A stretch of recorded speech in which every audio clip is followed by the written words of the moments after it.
in a selfish way, you want more days out of them. Absolutely. But in a selfish way, you also just really fucking hope that Right. they go You don't quietly want in them the to night. suffer. You know, you don't want no. She wasn't fucking living. Yeah. It sucked. She was just honest, like, people just become bodies. They're there, like they're there, but they're not there. They're not there. You know, like that's They're not not there. that's not them, and it's hard to, you know, see that, and then that's the last thing you see of them, you know, and that's hard for some people because it's like that moment in time, you kind of, that's all you focus on. You're not focusing on the life that they lived, and it's hard. Hey there, everybody. My name is Rooster Quade, and I am the host for the On One podcast, where we talk about real shit with real people. Now, if you don't know who I am, I go by the name of Rowdy Rooster, and I am an award-winning traveling tattoo artist based out of the East Coast.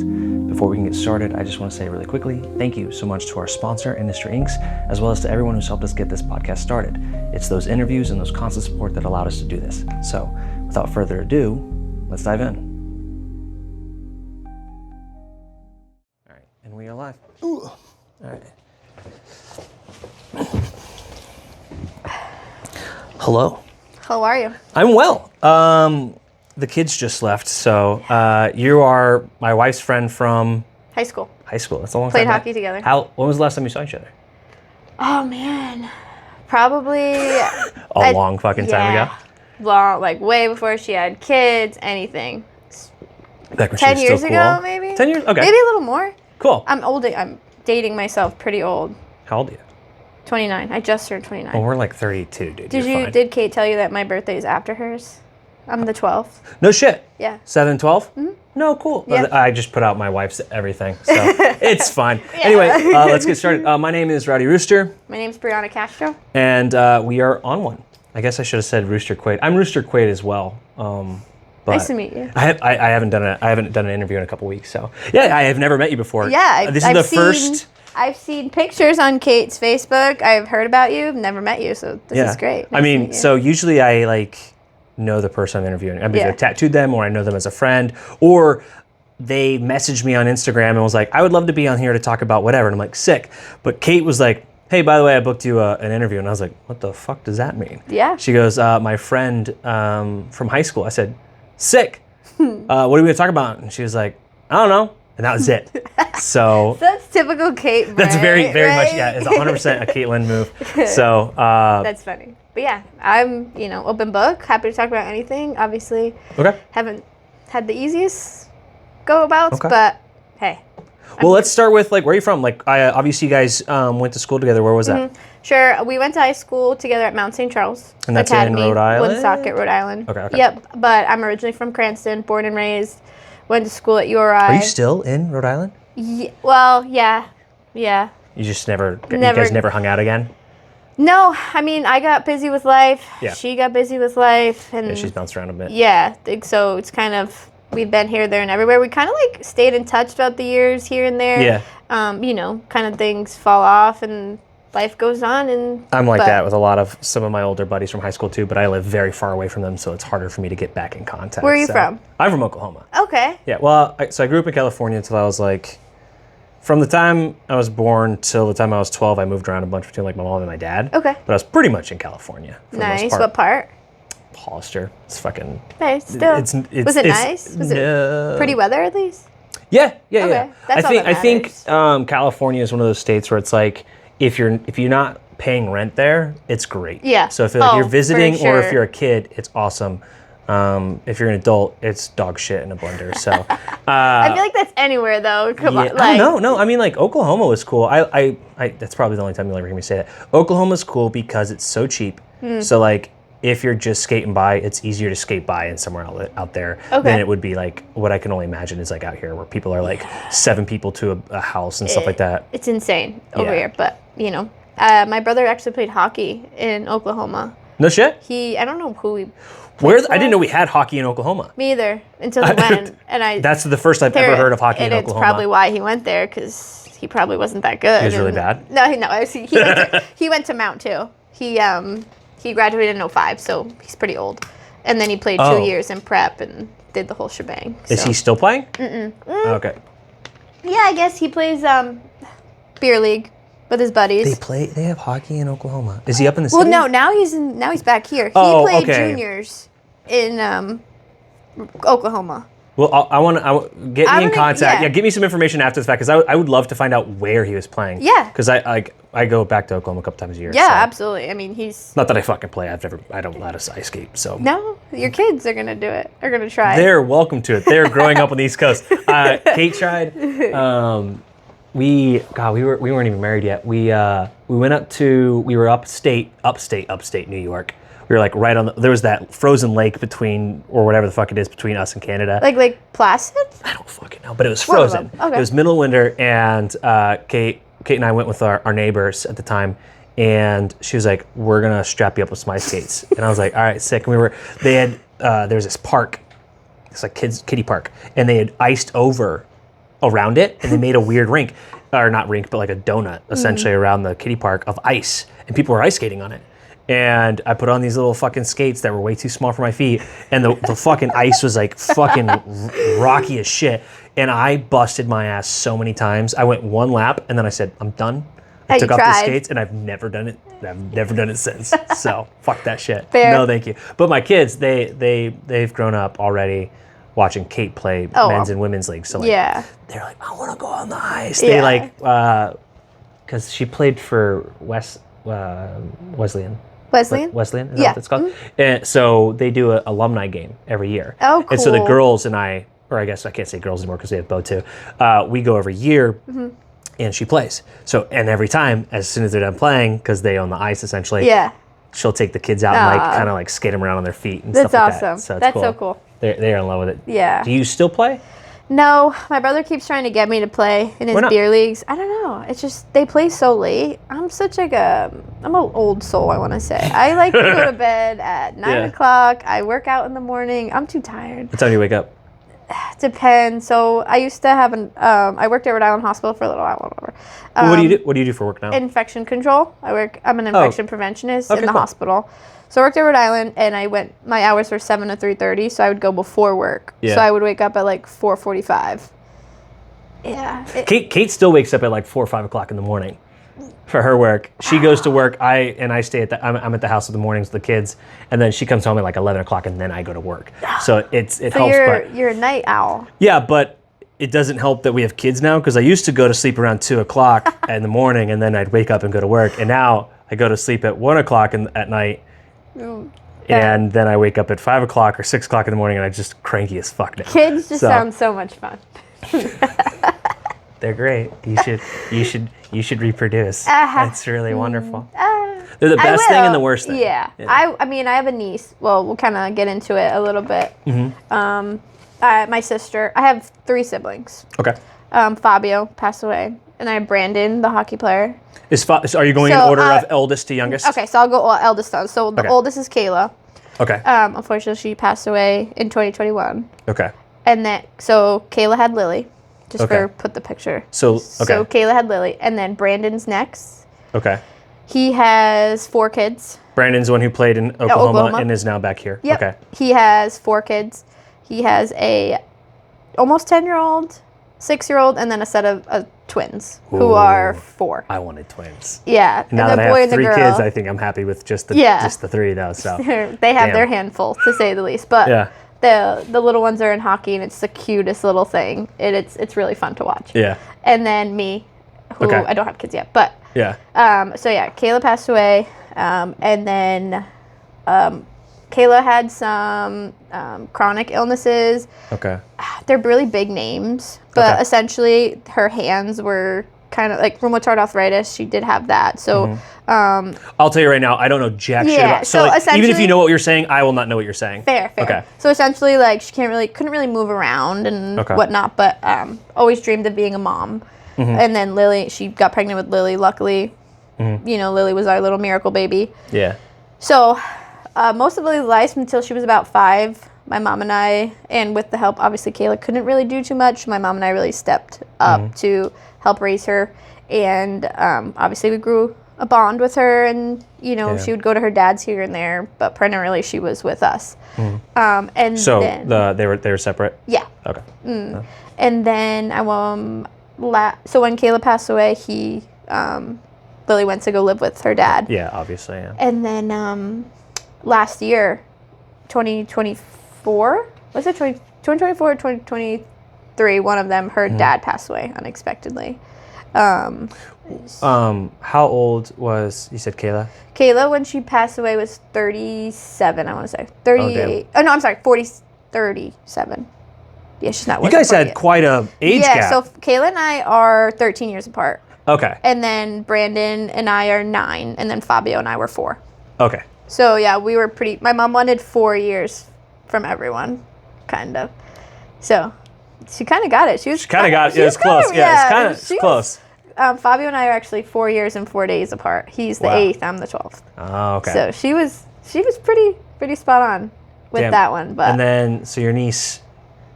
how old is your niece now? She just turned 10 on the 10th of August. That's rough. Yeah. You know, we talk about mental health. I'm a big advocate for mental health just because kind of, you know, what I went through. My brother got diagnosed with cancer when I was 11, I think. So Fabio? Yeah. And he was 15 at the time. So I was young, you know, I was in sports just like he was. And I couldn't really understand at the time why... you know, my mom and dad were not always home, and I knew what was going on, but to the capacity, what was going on, I never really understood until kind of my older years when I was like, oh, like they were helping Fabio, you know, and I just wanted my mom and dad to be at my hockey games and stuff, but... It's different. It's hard for us to have, especially for kids to have, like, compassion for these sorts of things. Right. When it's... You just don't understand. Right. And it's in the moment, you know, looking back, you know, I was just like a little kid and watching my brother go through something like that. It's like... What kind of cancer did he have? Leukemia, so acute lymphoblastic leukemia. A good one. Yeah, it was. So he actually, when he got diagnosed the first time, he actually beat it. Oh, okay, cool. So that was, you know... And he was, you said he was how old when he first... 15. So he was a freshman in high school. Damn. So he got hit pretty hard with that. So he battled that. He had to go through chemo for 2 years. That was part of his protocol. Yeah. And then, you know, the side of chemo's, I don't, you know, I can't I just imagine. lost my grandmother to, thank you, and we'll talk about that too, but she went through, it was her 4th time, I think, with it. Yeah, so chemo. No. Yeah, it's so sad. And then obviously he developed all these different, avascular necrosis is kind of like deterioration of your joints. So he had to have 2 knee replacements and 1 hip. And then he would have had to have like pretty much all his joints replaced. So he had to go through that. And then he was 22 when he got it the second time. He got diagnosed the second time in August. And so from the time he was 15 to 22, though, he had the joint problem and everything. He was just, he took it hard, you know, and obviously when you go through that at that age, you're going to have a lot of mental health struggles. And I witnessed it firsthand, you know, and I think that's why I'm such a big advocate about it, because you don't know what people are going through behind closed doors. No. You know, like it costs nothing to be a good human, to be kind to anybody on the street. Everybody, Yeah, and I think, you know, I can't always say I've always been the nicest. Obviously, I'm human, so, and, you know, everyone grieves differently, and I think I was just so mad at the world at that point, because he passed away my freshman year of college. So I got recruited to play softball at URI. You know, I was trying to focus on that. You know what's funny is you walked in and I was like, wow, your legs are really tan. And then I was like, I could make a softball joke right now because you look like every person I've ever known who plays softball. Yeah. So I'm not going to do that. No. I fit the perfect stereotype. Yes, 100%. Yeah. You know, so it was a hard transition, you know, because I wanted to be there for my parents who, you know, just went through traumatic events and stuff, and it was hard. So I can't always say I was the best person, but as I got older and, you know, got wiser, and I realized that it's a tough world and people go through things that they don't talk about. And I always want to be a person to be like, they can come talk to me about anything, rough shit, anything you need to talk about, you know, and I always let people know that. I think because I've got different shit, but I was not a good human being in regards to like caring about other people's stuff. It was always very much like I can focus on me and just surviving on my own kind of thing. So like even to the military, I was a bit of it was more of a I fell into that like group of people who think that like therapy's for like the weak people and the broke people and all this other dog shit. But then like after the military, and I didn't even know it at the time. And like I think Kate knew that I had problems, but she also just knew me from the time I was in the military. Sure. But then I started dating a different girl, and she was all about therapy, and so she's like, you got to get into therapy. Yeah. So I started therapy, found out I had like really bad PTSD, got diagnosed from the VA and everything like that, and then I started going every week. And I'm still going. Yeah. I'm not going every week anymore, but I'm going like once a month. Me too. And I learned a lot. And I think I've always been a kind person, but a selfish person in regards to like, I'm going to just look out for me. Your all's problems is your problems. Sure. And now I'm really big on mental health. I try to be a part of my mental health is like being as genuine and authentic as I possibly can. Yeah. Which helps me kind of like cope with all of my shit, because I think that my trauma is less, because I didn't lose a lot of family members at a young age, but I saw a lot of death in different ways. Yeah.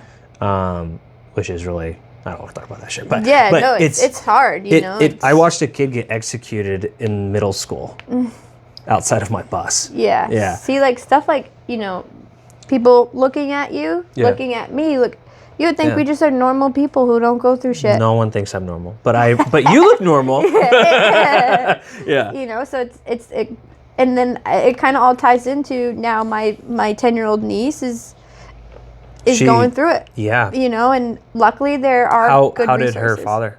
He had sickle cell. So, yeah. You know, because my first thought is like, this poor girl. Is any of mom and dad's stuff, is that stuff that she's gonna have to worry about? I don't know jack shit. No, so the only thing, obviously with sickle cell, she'll carry the trait. Okay.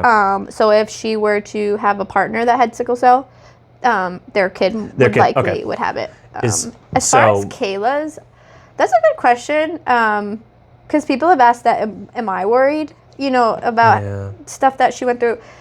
Surprisingly, she was not born with this stuff. This all started happening when she was about 21. Kayla. Okay, got it. So she, you know, we don't necessarily think that Lily would be impacted, but then again, she didn't find out till she was in her fucking 20s. Exactly. So you really don't know. Yeah. You know, but you know, I'm learning now that there are a ton of resources out there for kids. She actually just did something called Experience Camp. So it was a week-long camp with kids who have lost someone or multiple people. And it really helped Lily realize that like she's not alone, because I think part of a lot of it was, well, you still have your mommy and daddy. I don't. Yeah. You know, and I'm like, I get that. So, you know, it was nice for her to realize that like you're not alone. There are people out there who have similar experiences. So, it's heavy, you know, it's tough to go through. It's tough to watch people go through it. Yeah.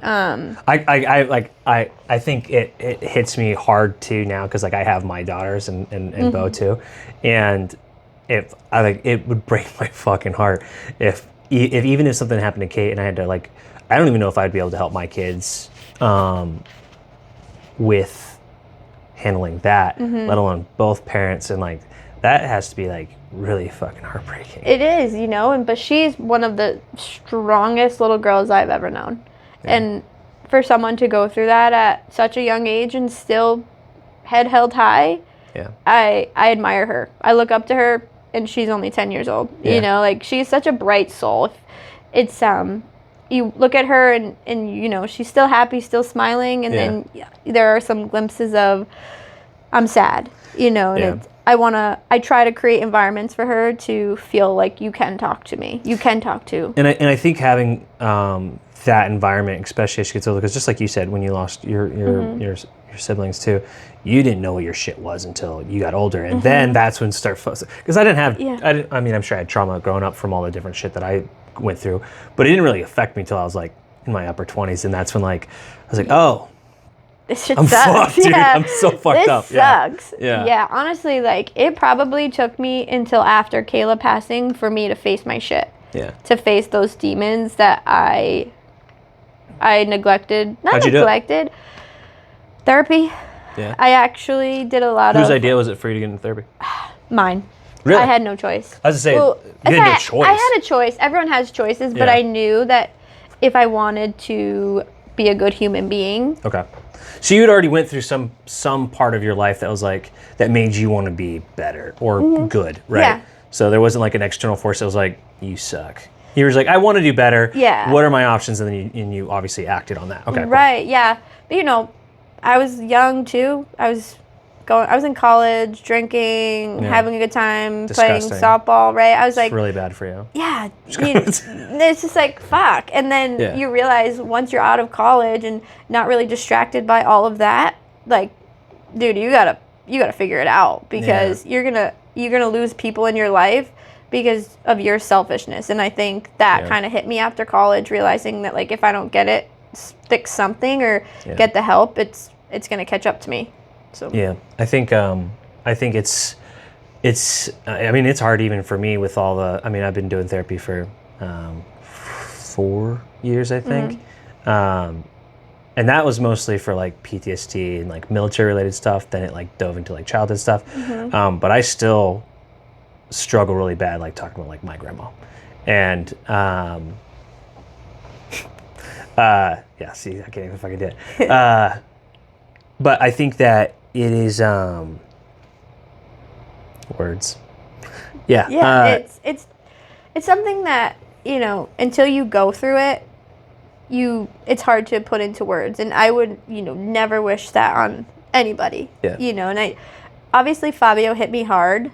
But I kind of, we all... Were you close? I felt like you were obviously much closer with Fabio than you would have been with Kayla, just like age-wise. So age-wise, yeah. Fabio, obviously, we grew up together. You know, like we did everything together when we were growing up. Yeah. And then when he kind of like got sick and got older, we kind of like separated. Well, we still lived in the same roof. Right, but you had very different hobbies at that point. Oh yeah, we were definitely. He wasn't outside playing catch. Nope. No. So. not even like a little bit actually. So then I watch him go through that and all of that, and you know it changes you a little bit because you're like, whoa, that's scary. That's some tough shit. Yeah. And then you know he passes away, and we knew we had like not a lot of time to prepare, but we knew we knew the chemo wasn't doing anything for him. Yeah. So then, you know, you grieve that, you watch your parents do shit that no parent should ever go through. And I adore my parents. I'm really close with both of them, but you know, I'm a mama's girl, but I'm a daddy's girl too. Okay. But my mom is like, she is my ride or die. Yeah. I would go to the end of the world for that woman. Yeah. To watch her go through what she has gone through and still be standing here and now raising a 10-year-old. Obviously, I helped too. But. So the kiddo's with you now? Yeah, she's with both of us. Yeah, you know, primarily my mom does a lot of it. I'm here. Is she the primary guardian? Yeah, kind of. We're joint. Got it. So, you know, watching her go through that, and then, you know, you kind of you're there, and you know, always tell her, I'm here, I got you. Yeah. So then you kind of go through life, and I started the real world, had my big girl job, and, you know, was traveling, which was so cool. I got to travel for that. I worked at Meditech, which is electronic health record software system. Okay. So did that for a while, got to travel some really cool places, and then kind of figured out it really wasn't my passion. Like, I was still in healthcare, but I knew I wanted to do more. Yeah. So then when I went into infection control and, you know, fell in love with it. But then in between that's when, you know, tragedy struck with Kayla. It literally, when I tell you, we were hanging out on the 14th, it was Valentine's Day. I remember I brought her a big bouquet of flowers. Just, you know, she was going through it. So wanted to make her smile somehow. And I have like a tattoo that's a little rosebud right here. Yeah. And she loved makeup. So I gave her so it was, you know, someone put that together for me. And what's with the shoes? She was a sneakerhead. She was a sneakerhead? This girl had more shoes than I think Foot Locker does in their back. It's insane. Yeah. You know, and we were hanging out. The twins were just born, so we went up to go see them. It was like great. Everyone was having a great time. Mm-hmm. And then the next day, I get a FaceTime from Lily, which is not out of the norm. Right. You know, usually she wants you to come pick her up, wants something. Yeah. But then, you know, she was like, Mommy has chocolate eyes. I was like, what are you talking about? She goes, yeah, like I can't see her chest move up and down. I said, show me the camera, Lily, what are you doing? And she's 5, you know, like at that point, like I was like, I need more, like whatever. And then, you know, that's when reality set in, like, oh my God, she's there and Lily's there and she's not breathing anymore. And, you know, it was, in that moment I knew my life changed, because losing a brother like that is it's hard. Yeah. Losing my sister, who at the time I lived through, like, you're surprised you were kind of prepared with probably and I think that's the hardest part is I was prepared with Kayla, and literally at the time we were getting really close because I was older now, so we had more in common. You guys are getting along better, So it was like that. She was my best friend, and then all of a sudden it was she was gone, and my world just came crashing down. And I think back to therapy, when I was like, my world was literally crashing down in front of myself, I was like, I need to do something because it's gonna go really wrong. Yeah. And that's when like it hit me. My grandfather passed about a year. I have shit memory. I actually have short-term and long-term memory loss. A lot of concussions through the military. But I remember my grandfather passed. I think it was like a year. It might have been 2, but I'm pretty sure it was a year before my grandmother passed. And he passed from. He'd been deteriorating rapidly, and I remember. He was like bedridden, and my uncles and my aunts were all taking care of him and stuff like that. But it was one of those things where like he kept saying like, I want to wait for he wanted to meet Eden, and I don't think Eden was born yet. Maybe she was. I actually have such a bad memory. But I remember he was like, I want to wait to. Oh, Eden was born. We were pregnant with Maya, I believe, and he was like, I want to wait to meet the other kiddo or whatever. And so. And then one day we got a call. It was right after I got my left thigh tattooed. So this is in like January, I think. And they were like, Grandpa passed. And I was like, oh shit, canceled everything. We just hopped in the car and we drove there. We had the funeral the next week. And that was really sad because I remember being like, I was supposed to go the next week. I was supposed to go out there, and we had planned a trip, and we're like, all right, we're going to be able to say goodbye to Grandpa. And we didn't get a chance to. And that ate me up a little bit, but also like my grandpa, he was an asshole. I love him. But he was a grumpy old fuck, right? The definition. He just was, you know what I mean? Like, and that's, he was a grouch, and, but I loved him, and he was really great. But we went to the funeral and we did all that stuff. But with Grandma, she had been fighting cancer for a really long time, and she'd gone she'd beaten it multiple times, kind of thing. And in the end, she had it another time, this last time. And she told everybody in our family, like, hey, like I just went to the doctor and I found out that I have like X amount of months to expect. But then she messaged me and she was like, I have X amount of weeks because I don't live in Oklahoma. She was like, I was like, okay. So that means she knows how much important it is for me to be able to say goodbye. And so I told Kate, and so we went out there. And we went out there, and at this point, she was still able to like talk and move around a little bit. And I remember my family doesn't like to be super like out there, and like doesn't like to be the center of attention like I do. Like I'm very much the storyteller in my family or whatever. But I was like, Grandma, I am going to interview you. She's like, no. And I was like, yep. We're gonna sit down and we're gonna talk about because there's so many things I've never heard the stories of. You know, you grow up and you tell your kids so many stories about when you're younger. By the time you have grandkids, it's all about them. You know what I mean? So I was like, I don't know how you and Grandpa met. I don't know any of this shit. And so I was like, I'm gonna interview you every day while I'm here in town. And she was like, okay, all right.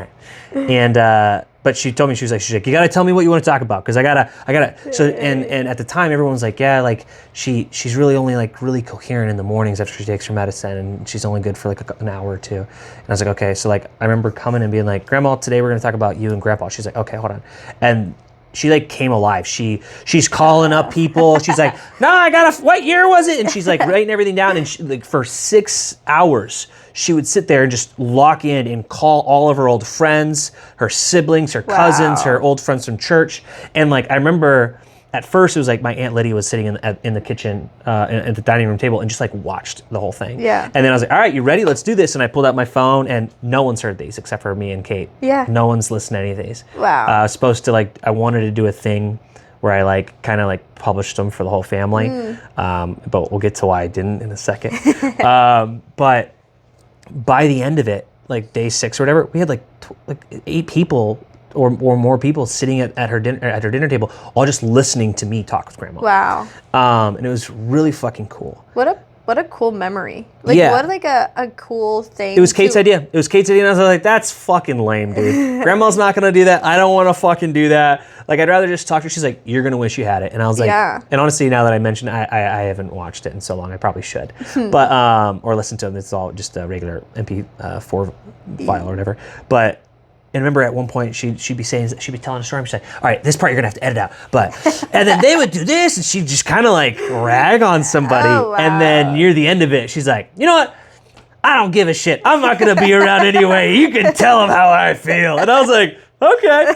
And so like I remember telling Kate, she's like, you're gonna have to cut that if you're gonna send that to the family, because like you don't want sis to hear that or you don't want so-and-so to hear that. And I was like, no, Grandma wanted it. And so I was like, I really can't give it to anybody. This is gonna have to die. Like, maybe I'll pass it out later, but like at that point, it won't be like Grandma's death won't be so whatever. Right, but absolutely. I remember like walking away being like, I'm so glad I got to do that. Yeah. And I remember being like, cool, I got to say goodbye to my grandma. Mm-hmm. Yeah. Then she ended up lasting a really long time.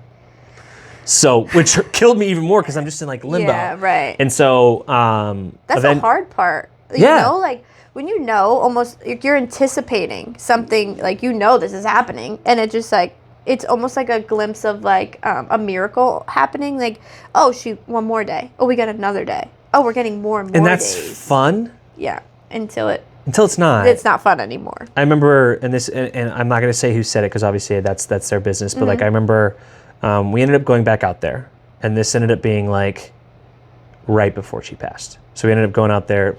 I did that trip. That was fun. She was great. I got to see her again. That's the memory that I really hold on to. Sure. We went out another time later that year, and it sucked because at this point she couldn't talk. She couldn't move. She didn't know who the fuck you were. Yeah. And we really were getting like minutes, and it was a lot of like it felt like soul sucking because like her lips didn't. Like, right. If anyone who's ever been there and seen that at that point, it sucks. And I commend every one of my family who was there every fucking day, because it's easy for me to roll up in there X amount of months into this sickness and be like, I would check in every day and I'd sit with her for like an hour and just hold her hand and like talk to her a little bit, and she didn't know who the fuck I was. But like my cousin Garrett, for instance, he lives there. He lives 5 minutes down the road, pretty much. Like he's slowly watched Grandma become that, and that's not what he wants. And so like he had a hard time going over there. Like he's like, I can't go over there anymore. It kills me. And I remember someone in my family at this point was like, we were talking, and it was late, and they were like, I honestly just wish that she would go, because this sucks. This sucks for her. It sucks for everyone. We're all just. We've been on the edge of our seat for so fucking long, waiting and anticipating this, that it's actually, this is far worse than if she had just gone 6 months ago. Absolutely. And I think that that's a really relatable thing that I think, honestly, if everybody in my family were to fucking sit down and talk about it, we'd probably all been, or at least a lot of them out there that were in it, you know.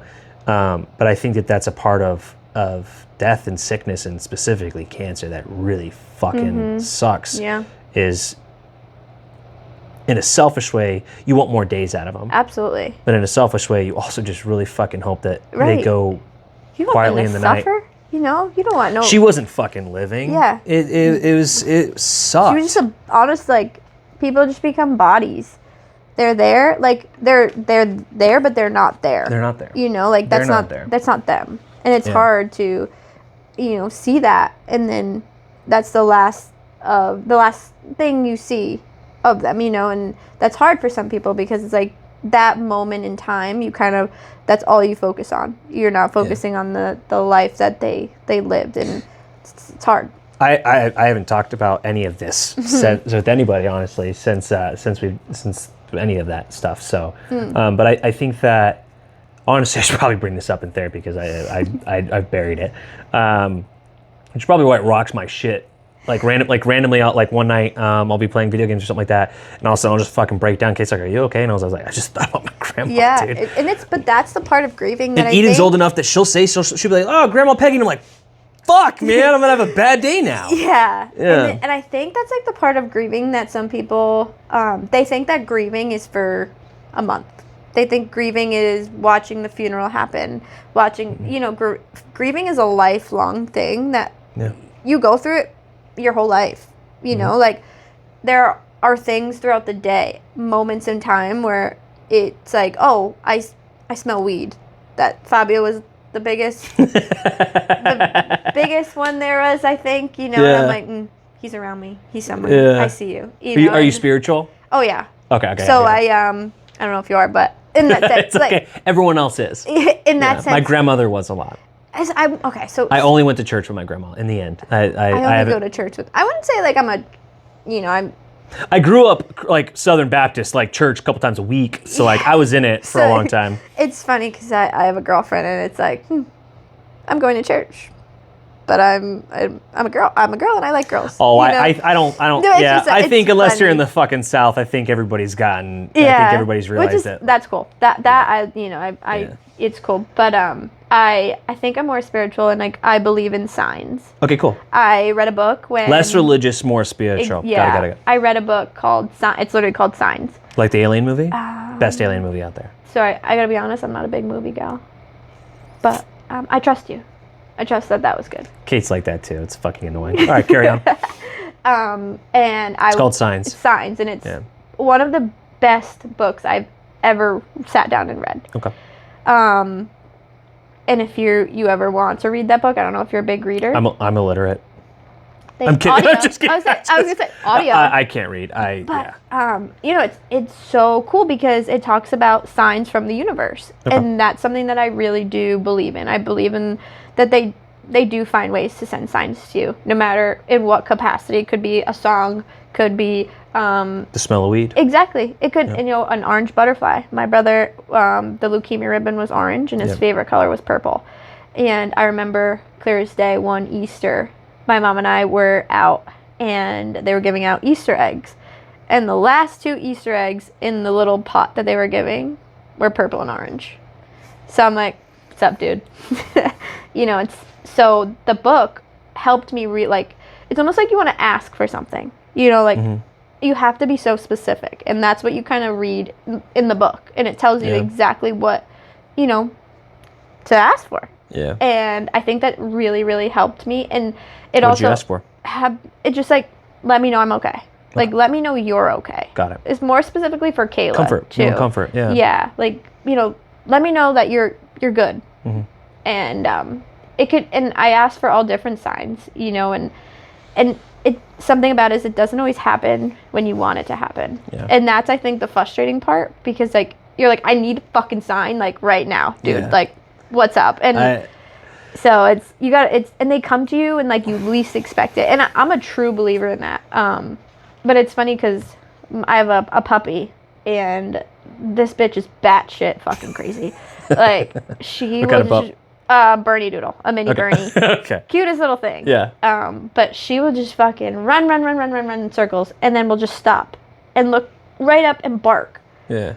I'm like, what are you barking at? And then got it. and I'm like, not at you. Got it. No, at nothing. And I'm like, it's the demon in the corner. I'm like, all right, get him. You go get him. Let him know who's boss. So it's those signs throughout the day, or when you're in your feels, as I like to say them, that they're there somewhere in some capacity, in some form. I'll briefly talk about this because I know that I rip on this shit all the time when I'm tattooing, and I got the fucking star girls. They're like, Zodiac this. When's your birthday? I was like, oh my god. Yeah. But I think that I'm not a spiritual person. I believe that there's probably there was an ultimate creation and stuff like that, but I don't believe in God. I don't believe in any of that stuff. I believe in like, we don't know and we just don't fucking know. No. Right? You don't. You but don't know. But I sit here and I say like, I think that people who believe in the zodiac signs and people who believe in astrology and people who believe in religion, it all comes from the same chemical thing, which is as humans, we're trying to explain the unexplainable. We're trying to make sense of the nothing, right? Yeah. Oh, that's a great, honestly, I've never really thought about it like that. Yeah, like, I think we're all looking for comfort. Absolutely. But, and I had this conversation with my grandma. She'd be like, "Oh, why come to church? Why? What happened?" I'm like, "Grandma, listen. Like, we can disagree, and it's okay." Yeah. Sorry to interrupt, but that is something that I think really people need to understand. Yeah. We can disagree. It's fine. But I'm going to still show you the utmost respect. Yeah, yeah. I'm going to still listen to you. Exactly. I'm going to still be attentive to you. I'm going to still hear your side. Yeah. I'm going to give my side in an abrasive way because I am an abrasive human. Fair. But I have no disrespect for what you're saying. I'm like, oh, cool. Tell me about that. Okay, now I'm going to tell you about mine. Exactly. The problem is that I do that a lot, and then people are like, I'm like, I just think that you're wrong. But that's okay. Yeah. I don't think you're dumb. I don't dislike you. I just think you're wrong. Yeah. But I say this all the time, and I'm like you're like, I'm looking for signs. I'm like, those are things that help you feel better. And I think that's chemically, our brains are always looking for things to make sense because that's what we as people do, as humans do. We are problem solvers. That's how we innovate everything. And it's that same need is what finding the orange and the purple egg does. Exactly. It makes sense. Right. It's that warm hug, right? But, and it's only ever been true with my grandma, I stop and see my grandma every time I'm in Oklahoma. I go to the gravesite. I have taken the kids there. I've taken other people there, and I will stand there and I will talk to my grandma. I don't believe in any of that shit. I think it's fucking stupid. But I'll sit there and I'll talk to my grandma and I'll update her on my life. I'll update her on the kids and everything like that. And I'll talk to her as if everything she believes in is there and it's real. Because I will entertain that for my grandma. I don't believe in any of that dog shit. I think it's all for her, garbage. She'll do anything. Yeah, but I think that, I do that every single time. We always bring, I'm a knick-knack guy. I don't know if you can fucking tell, but I carry, I have neat things in my pockets. I like little things. Sure. I have them all over my car, house, everything. And every time I go, I always let the girls pick something out of the car, something out of my pocket. I've got like fucking 4 fucking weird things in my pocket anytime. And I'm like, we're going to leave something for grandma. And we leave it for grandma. And for grandpa. We're there too. Yeah. And when I talk to grandpa, it's always like, hey, you old grumpy fuck. You know what I mean? Because like, that's how I talk to him. Yeah. But it's the only time I've ever done that, and it's as someone who's like the spiritual shit's just it's all mumbo jumbo. Yeah, but sometimes it's for me too. It is like I'm like, is this does correlation cause causation? Is this relevant? Yeah. Am I like? But also, I think and this is the big part too. I think there's like until this happened with grandma. I think I finally understand where other people come from, which is I don't think I've ever cared about anything. Sure.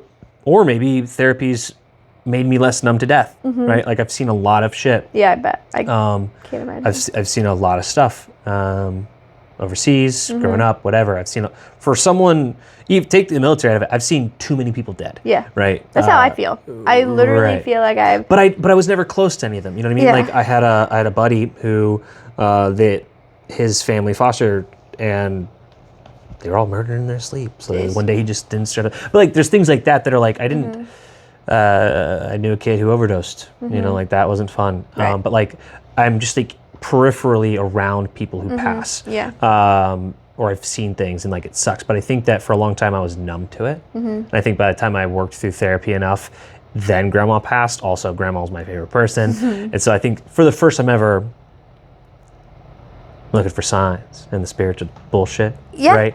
Even it's the in first your time own way though. It's everyone does it in their own way. Like what you might look like, what you might look for signs might be different than what I'm. You know, I think that's just such the cool part. I think I can relate a little bit more to everybody around me, and so I'm a little softer with my criticism when people are like, "We love that." I believe in everything. I'm like, but I'm also like, so did my grandma, and I loved her. Yeah. So if this stranger believes in the same things my grandma did. I guess it's... Doesn't make him any less dumb. But I can relate. And the fact that I now also do that a little bit. But specifically just for her and just only at that gravesite. Yeah, absolutely. That's, But I also walk away being like, that was stupid. She didn't understand fuck that. this. Yeah. She's just in the Let's roll out. Yeah. But I think, I always tell people, therapy isn't just for people who have gone through trauma. It's for everybody. Therapy can help your shitty situation at work. Anything, I think it teaches you to be more...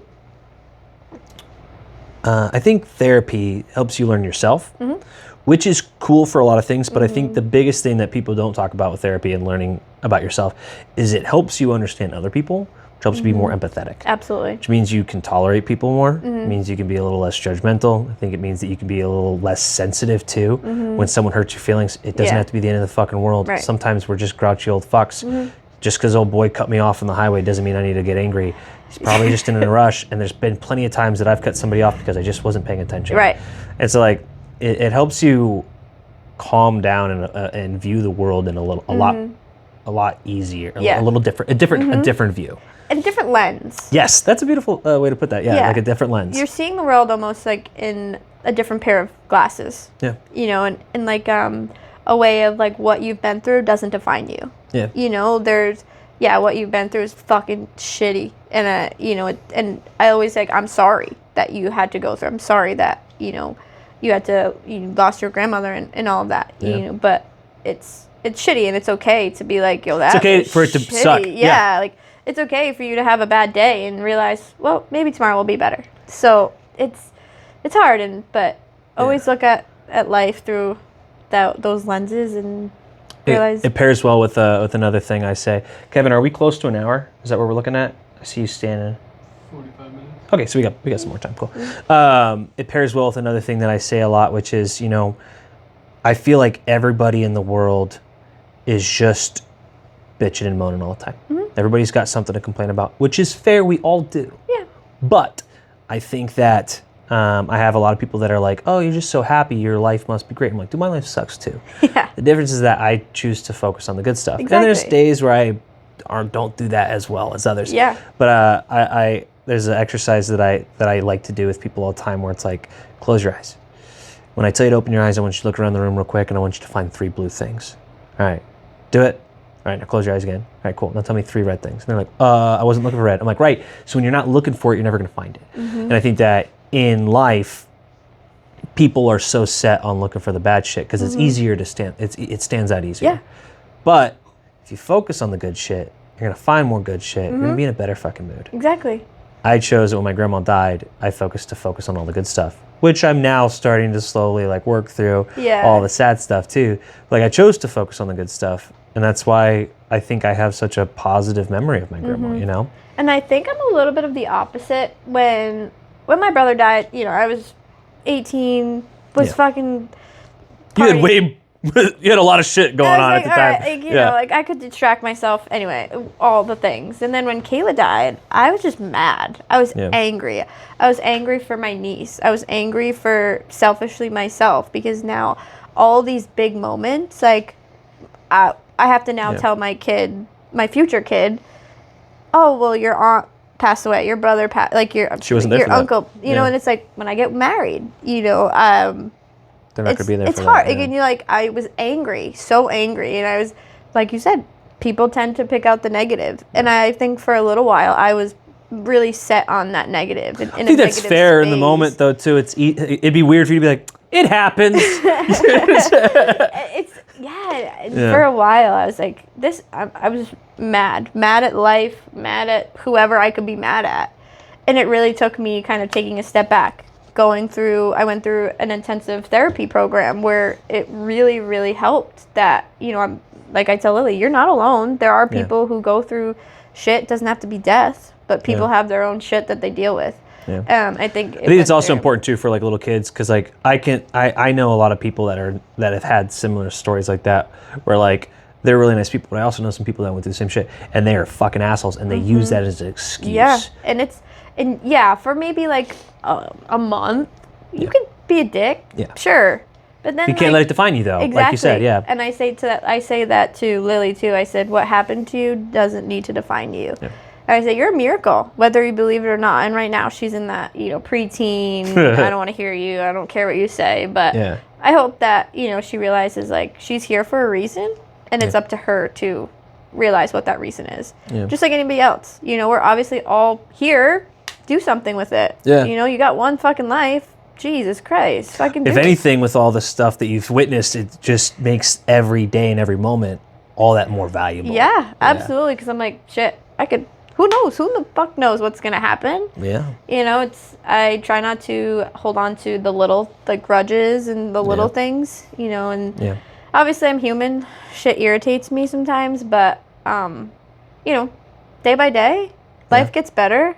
You learn to live with what happened to you. You learn to kind of use that to, I'm strong. I've gone through some tough shit. I can get through a shitty day at work. I can get through whatever I'm going through. Just a little bit of help from people around me, and I think, you're going to be okay. And having a good support system is...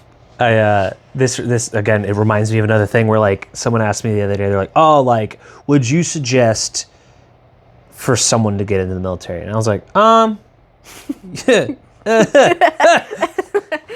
maybe not right now. But like, I was like, I think that the thing to take away from the military is that I believe that, much like Australia, they do like a 2-year thing. Everybody goes in. It's light. It's nothing fucking serious. You're not fucking going, getting sent everywhere. But like, you enlist for, it's like a 2-year thing, and then you get to decide if you want to stay in or do whatever. But you also have like normal jobs at the same time. But it kind of just like works you a little bit, and it humbles you real quick. It also shows you that like life hands you a shit sandwich sometimes, and you just gotta fucking eat it. And like because you get a little thicker skin, you're not as fucking sensitive about shit. You have a harder work ethic, and this and this and this. And what you were just saying just kind of reminded me of that same thing, where it's like, like, you can be upset about it, but also like the shit you went through has conditioned you to look at life and be like, this isn't so bad. I've been through worse, which is kind of what basic training is meant to do. It's supposed to be like, we're going to fuck you so hard that you're never going to have a worse day, right? Like, like whatever you come across in life moving forward, it's never going to be this bad. 4 days, absolute zero sleep while you're getting drilled and yelled at and cussed at and called mean names and physically punched in the face. Like, whatever it is, you're always going to look back and be like, well, I could be back there doing that thing. And I think that like, and maybe Denise is going to think this too. Is like, you know what? I got dumped, but you know what? I've had worse fucking days. Exactly. And you know what? This can suck, and it can suck in its own thing, and I can embrace that emotion while it's here, but then I can also, move the fuck on. Yeah. Because I survived way fucking worse. And that's something that, I say this in the gym too. It's like, embrace the suck. That's a military term. We say that all the time. I say that all the time. Yeah, embrace the suck. Fucking suck, because no matter what, it sucks. Yeah. What are you going to do? Run away from it? The suck is going to follow you. Yeah. You have a shit sandwich. Eat it, move on. Exactly. Yeah. Figure it out. Yeah. It's life. And sometimes I seem a little harsh because like... the title of this episode is going to be Shit Sandwich. Yeah. Eat it, baby, and move on. There you go. So, but in all seriousness, it's always okay to ask for help. Yeah. And you never have to be that strong where you feel like you're standing on an island alone, and you almost think that like you are alone when you're never alone. I think that we all put ourselves on that island more often than we need to. I had a really hard day yesterday. Kate came home, I handed the kids off to her, and she's like, what's the matter? You've been really grumpy lately. And I've been grumpy really bad recently. But I went through a breakup a couple months ago, and I'm not over it yet. And so like, I just started crying. I was like, I'm just fucking sad, dude. Yeah. And she's like, okay. All right. And it's good to and that's okay. And she just gave me a hug, and then I went to fucking work, and I cried on my way to work, and then I got in, and I remember telling myself, I was like, when I get into work, I'm gonna ask Emily for a hug. But then I got into work, and Emily was doing something. I was like, it can wait. But I put myself on an island for no reason. I could have easily just asked for that fucking hug, and she would have given me one, even if she was on the phone or whatever else. But like, I chose to be a little more sad a little longer instead of just asking for a fucking hug. But you know what? Yeah. You were sad for a little longer. It's okay. Yeah. Some days it's just, I'm just going to be sad for a little bit. And I think maybe I'll wake up and hopefully it's a better day. Yeah. And it's okay for that, too. Yeah. Sometimes you're going to go to bed, and the best thing about life, and I think I always say, 24 hours and you get a reset. you always get a reset on the next day. It's up to you. Yeah. Are you going to wake up and be a miserable piece of shit the next morning again? Or are you going to be like, all right, I had a bad day. Let's flip it around. Let's find something today that's going to make me smile. There's the comedian, I don't remember his name, but he was in the Mandalorian. Do you remember who I'm talking about? He's a comedian, but he did a cameo in the Mandalorian the last season, I think. He's the bald white dude. He's really angry all the time. He cusses a lot. Anyway, it doesn't matter. But he says something in an interview once where he's like, I hope you insert that clip. Yeah. If I find his name, I'll throw it up. But he says something in an interview. He's like, why the fuck is everybody so like, you know something bad is gonna happen. Like you're preparing for like the tomorrow I have to go see my ex-wife or some shit. It's gonna fucking suck. But why are you gonna sit here and let that moment ruin your entire fucking day? Mm-hmm. So you be miserable twice? That's fucking stupid. Just do it once. Yeah. You know what's gonna happen. Enjoy your fucking moment, and then when the suck comes, embrace the suck, and then fucking move on. Mm-hmm. It's similar. Again, it's like the end version of that. It was like. It happens and you're like, well, that sucks, and now you can continue to fucking sit in it. You can give it more power. Mm-hmm. You know, someone goes through a breakup. Stop fucking talking about them, dude. Stop fucking talking about them. Stop looking at their social medias. Block them. Right, exactly. It was like, cool. So they treated you like shit, or he like fucking possessed over you or whatever. I'm giving specific examples right now, not from my life or anything, but from other people. Yeah. But like, cool. He was that bad that you had to break up with him. And you're still checking. Why are you talking about him? Shut the fuck up. Move on. Enjoy your day. Talk about literally anything else. Right. Don't give him more power. Exactly. If you're having a bad day, don't give that bad day more fuel. Don't just fucking go start over. Right. Go. Yeah. I'm a huge advocate on like go for a walk. I don't care. Go get outside. Walk literally out the door. You don't even have to walk. Yeah. Let the fresh air hit your face. Yeah. And just be like, take a deep breath. Yeah. Whatever it is. And I think so many people, and I do it myself sometimes too, I'm guilty of it. I'll just sit there and I'd be like, what the fuck? And just like be so mad. You just fester and it bubbles and it fucking doubles and it gets worse and worse and worse. Yeah. And then I'm like, well, I just wasted 4 hours of my life.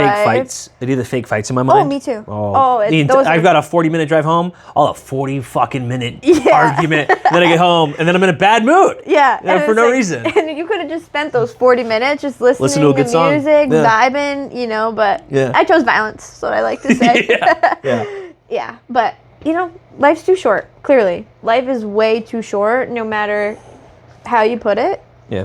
Live your life. Go through the shit, and like I'm you, me, everyone goes through their own shit. Yeah. No matter what, you're gonna go through shit in life. Life fucking sucks sometimes. Use it to not want to say your advantage because it's not an advantage. But you can weaponize these bad things to like learn from them and become more resilient. Exactly, and so you can use them. Right, and help yourself. Like I've always said, I want to write a book about the experience. You should write a fucking book. About some maybe what I went through could help someone else. And I think that's like a big part of me is I want to help people who have gone through what I've gone through. Or not even gone through what I personally have gone through. Just, be a friend. I don't even have to know you. You want to fucking let loose? Go ahead. I'll sit here. I'm a good listener. Yeah. I'll say, damn, that sucks. Shit happens, but you're not alone. And life always can get better. It's up to you. You're going to have that power. If you're going to sit in it, be miserable. People are just going to be miserable around you while you're in your little bubble. Yeah. So I think, just be happy. Somehow. Just be happy. And be a good fucking person. You gotta pick the lens you want to look at the rest of the world through. Exactly. Yeah. Exactly. And like I said, I like that reference a lot, by the way. Be a kind person because you don't fucking know. Someone could literally, can go through the worst fucking day of their lives, and you're gonna fucking add to it, you piece of shit. Just give them a smile. There's a study, and I'm gonna say all the wrong chemicals, the wrong percentages because I don't remember anything. But there's a study where our body releases all the happy chemicals, right? But they specifically studied how much of this happy chemical is produced when you do something kind for someone stranger. It doesn't even matter. Mm-hmm. And they were like, in women, they produce X amount of, what is it, serotonin or whatever the fuck it is? Estrogen? Is it estrogen? Serotonin is the happy chemical. Wait, yeah. estrogen is like the female hormone. Yeah, there's like estrogen and testosterone. So yeah, so I produce estrogen when I do something really nice. No, but it's serotonin. It's like if I hold the door open, or if I like pick something up and like I'm like, hey, you dropped this, or whatever. I will naturally produce a little bit of serotonin for myself. But also, what's really cool is the person I did that for is also going to produce even more serotonin for them because they are the receiver of this thing. But there's this really cool side effect where the person who watched that happen also produces a little bit of serotonin. That's awesome. Right. And so the concept is that if you're miserable, just doing something nice for someone else will make you feel better, and literally everyone who perceives it feel better, because us as human beings, we chemically produce a chemical that makes us feel better. And so their thing was like if you're actually just having a bad day, go fucking do something for a stranger. Yeah. Do something nice for Absolutely. someone. And specifically for a stranger, there's more chemical because it's completely surprised. Yeah. And I mean, you go fucking kiss your wife or rub her feet, she's like, Thanks. that's a thing that can happen. Yeah. But strangers aren't gonna be like strangers don't expect, don't rub the feet of a stranger. But it's the stranger part of it that makes it's spread. You know what I mean? And so that's a really cool thing. It's, Yeah. it's cool. This is cool. Did you like this? Yeah, this is sick. Were you nervous about being on camera or anything like that? No, because I think we were just like having a conversation. Like, yeah, Cool. there's a big bright light here, but Usually it's facing down on people getting tattooed, so. it's cool because we're just two human beings who've gone through some shit. And This is also the first time I've done an interview with someone who I've never fucking spoken to before. so do you like it? I actually prefer it. I think it was better because, like, when I talk with Kevin, I've talked with Kevin 1,000 fucking times, right? When I talk with a client, I've talked to them a little bit, or I have a little bit of rapport. Yeah. I didn't know you from Adam. Yeah. I literally didn't know anything just about going you. in there. So I went in completely blind, which I think is why Kate enjoyed the fact that I was like, what are we going to talk about? She was like, I'm not telling you. Yeah. Just go. And then obviously I was stressing out because I was like, I don't know what the fuck. What if we get in there? We're just like, But But that's the thing. I mean, you have to kind of. I think she knows. I trusted her. She Yeah. was like, I'm telling you right now, it's a good one. Yeah. She's got a lot to fucking say. Yeah. And I'm like, well, sure, but that can mean anything. She's like, she's got her story sucks a little bit. Yeah. And I was like sad? And she's like, yeah. She's like, that's all I'm going to tell you. And I was Yeah. like, all right, cool. She's like, it's a heavier topic. I was like, then maybe we don't do that at the park. Honestly, it worked out too. Yeah, I like this a little better heavy too. shit fucking sucks, and Yes. it's like good to talk about because talk about it.